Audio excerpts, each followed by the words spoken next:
মানুষের আকর্ষণ তৈরি হয় চারভাবে। 1. শরীর বা দেহ। 2. চেহারা বা রূপকেন্দ্রিক। 3. যোগ্যতা বা ব্যক্তিত্ব। 4. মনের আকর্ষণ।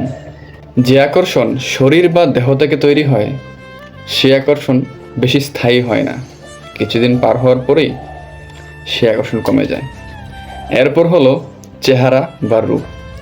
এই আকর্ষণ শরীরের আকর্ষণের চেয়ে স্থায়িত্ব একটু বেশি, তবে চেহারা সুন্দর হলে আর সঙ্গী বিশ্বাসী হলে এর স্থায়িত্ব দীর্ঘকাল থেকে যায়। বেশিরভাগ আকর্ষণ এই চেহারা বা রূপকেন্দ্রিক হয়।